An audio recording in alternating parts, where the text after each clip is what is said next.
Hi, ഇന്ന് നിങ്ങൾക്ക് എല്ലാവർക്കും പരിചയപ്പെടുത്തുന്നത് ചക്കയാണ് പരിചയപ്പെടുത്തുന്നത്.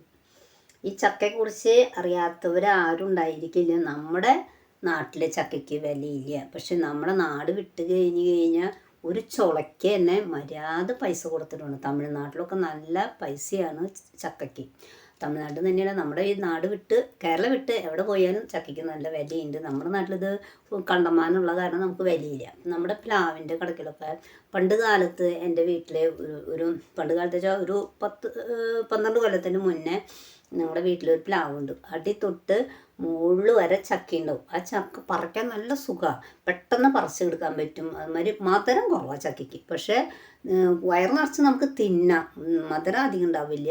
അതുമാതിരി കറിയൊക്കെ വയ്ക്കാൻ നല്ല ടേസ്റ്റുള്ള ചക്ക. അതൊക്കെ ആ പ്ലാവൊക്കെ മുറിച്ചു ഇപ്പോൾ. ആ ചക്കേനൊക്കെ ഇപ്പോൾ കോർത്തുകൊണ്ടിരിക്കുക. ഒരു എക്കും ഇതൊന്നും ഉണ്ടാവില്ല. നല്ല ഇങ്ങനെ ഇതായിട്ടുള്ള ചക്ക കണ്ടു കഴിഞ്ഞാൽ നമുക്ക് നല്ല കൊതി വരും. പക്ഷേ മധുരം ഇത്തിരി കുറവാണ്. അപ്പോൾ നിങ്ങൾ എന്ത് ചെയ്യുന്ന പറയും, ചക്ക കണ്ടമാനം പഴുക്കുമ്പോൾ തോനെ 3-4-5 ആയിട്ട് പഴുത്തിട്ട് വീഴും. അപ്പോൾ പ്ലാവിൻ്റെ ആങ്ങള കയറി കഴിഞ്ഞാൽ പ്ലാവിൻ്റെ കടക്കിൽ നിറച്ചിങ്ങനെ കൊത്തിയിടും. ആ കൊത്തിയിട്ട് കഴിഞ്ഞാൽ ചുറ്റുമുള്ളവർക്കും വന്നിട്ട് എടുത്തു കൊണ്ടുപോകാൻ പറയുമ്പോൾ അതിന് കുറേ ആൾക്കാർക്ക് കൊണ്ടുപോയി കൊടുക്കും. അപ്പോൾ അതിൽ കുറേ പഴുത്ത ചക്ക ഉണ്ടാവും. അപ്പോൾ എൻ്റെ അമ്മ ഇതേപോലെ ചക്ക വിരകി വെക്കും. ഇങ്ങനെ വിരകിയിട്ട് അധികം ദിവസത്തേക്കൊന്നും ഉണ്ടാവില്ല.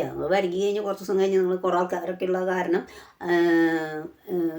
വിരകി കഴിഞ്ഞ് കുറച്ച് ദിവസം കഴിഞ്ഞാൽ ചക്ക കഴിയും. അപ്പോൾ ഇന്ന് ചക്കയെക്കുറിച്ചാണ് എനിക്ക് പറയാനുള്ളത്. അപ്പോൾ ഇതുപോലെ കുറേ ചക്ക ഉള്ള കുറേ വീട്ടുകാരുണ്ടാവും. ചിലപ്പോൾ ഒരു ചക്കയും നമുക്ക് കിട്ടിയിട്ടുണ്ടാവുക. അപ്പോൾ നമുക്ക് നമ്മുടെ വീട്ടിൽ നിന്ന് ചിലപ്പോൾ മക്കളോ അല്ലെങ്കിൽ പേരക്കുട്ടികളോ അല്ലെങ്കിൽ ആരെങ്കിലുമൊക്കെ പുറം നാട്ടിലേക്ക് പോയിട്ടുണ്ടായിരിക്കാം. അപ്പോൾ അവർക്ക് വരുമ്പോൾ നമ്മുടെ നാട്ടിൽ ചക്ക കഴിഞ്ഞിട്ടുണ്ടാവും. അപ്പോൾ നമ്മൾ എന്ത് ചെയ്യണം, ചക്ക നന്നായി വിരകി വെക്കുക. വിരകി വെച്ച് കഴിഞ്ഞാൽ ഇതിപ്പോൾ നമുക്ക് അധികം ദിവസം വയ്ക്കാൻ പറ്റാത്ത തരത്തിലാണ് ഇത് വിരകിയിരിക്കുന്നത്. പക്ഷേ ഇതിനേക്കാളൊക്കെ നന്നായി വിരകി നല്ല വെള്ളമൊക്കെ വറ്റിച്ച് ഇതിൽ നിന്ന് വേറെ കളറായിട്ട് മാറും ചക്ക. ആ ചക്ക ആണ് നമ്മൾ എടുത്ത് വയ്ക്കുന്നത്. ഈ ചക്കയിൽ നമുക്ക് നല്ലെണ്ണ ചേർക്കാം. പിന്നെ ചിലർ തേൻ ചേർക്കുന്നവരുണ്ട്. അമ്മര് വേണമെങ്കിൽ നമുക്ക് അണ്ടിപ്പരിപ്പ് കുറേ നാളെടുത്തേക്കാത്ത അതിനൊക്കെ അണ്ടിപ്പരിപ്പൊക്കെ ഇടുകയാണെങ്കിൽ നല്ലതാണ്, നമുക്ക് ടേസ്റ്റ് ഉണ്ടാവും. നെയ്യ് ഒഴിക്കാം. പിന്നെ ഇതൊന്നുമില്ലാതെ നമുക്ക് ഇത് വിരകിക്കുക. പിന്നെ ഈ ചക്കയ്ക്ക് മധുരമില്ല എന്ന് വെച്ച് കഴിഞ്ഞാൽ നമുക്ക് കുറച്ച് ശർക്കര ഇടാം അതിൽ. പിന്നെ നല്ല ഏലക്കായ പൊടിച്ചിട്ട് തരാം, ഇതൊക്കെ ഇടാം നമുക്ക്. അപ്പോൾ ഈ ചക്ക കൊണ്ട് നമുക്ക് ഒരുപാട് കാലത്തേക്ക് എടുത്തേക്കാൻ നമുക്ക് ദേഹത്തിന് ഒരുപാട് ഗുണം ചെയ്യുന്നതാണ്. പിന്നെ നമുക്ക് ഈ ചക്ക കൊണ്ട് ചക്കാട്ട ഉണ്ടാക്കാം. ഇപ്പോൾ ഒരു കുഴിയപ്പം ഉണ്ടാക്കാം. ഒരുപാട് കാര്യങ്ങളാണ് ഇപ്പോൾ ചക്ക കൊണ്ട് ഉണ്ടാക്കിക്കൊണ്ടിരിക്കുന്നത്. അപ്പോൾ ഇന്നത്തെ ഈ വീഡിയോയിൽ എനിക്ക് ഈ ചക്ക കണ്ടപ്പോൾ എനിക്കിങ്ങനെ തോന്നി, നമ്മുടെ വീഡിയോ കണ്ടുകൊണ്ടിരിക്കുന്ന അനേകം പേരുണ്ട്. അപ്പോൾ അവർക്കൊക്കെ ഇന്ന് ഈ ചക്കേനെ ഒന്ന് പരിചയപ്പെടുത്തി കൊടുത്താലോ എന്ന് വിചാരിച്ചിട്ടാണ് ഞാൻ വന്നത്. അപ്പോൾ എല്ലാവരും ഈ ചക്ക നശിപ്പിച്ച് കളയരുത്. നമുക്ക് ഇന്നല്ലെങ്കിൽ നാളെ കഴിക്കാനായിട്ട്. ഇപ്പോൾ നമുക്ക് സമൃദ്ധി പഴുത്ത ചക്കയുള്ള കാരണം നമുക്ക് വേണ്ടാന്ന് തോന്നും. പക്ഷെ ഇതൊക്കെ കഴിഞ്ഞ് നമ്മൾ ഇരിക്കുന്ന സമയത്ത് ഒരു തുണ്ടൻ ചക്ക കിട്ടിയാലോ എന്നൊക്കെ നമ്മൾ വിചാരിക്കുന്ന ഒരു സമയം ഉണ്ടാവില്ലേ. ആ നേരത്തൊക്കെ നമ്മൾ പോവുക, എടുക്കുക, പാത്രത്തിലാക്കുക, ഇങ്ങനെ ഇതുപോലെ കഴിക്കുക കേട്ടോ.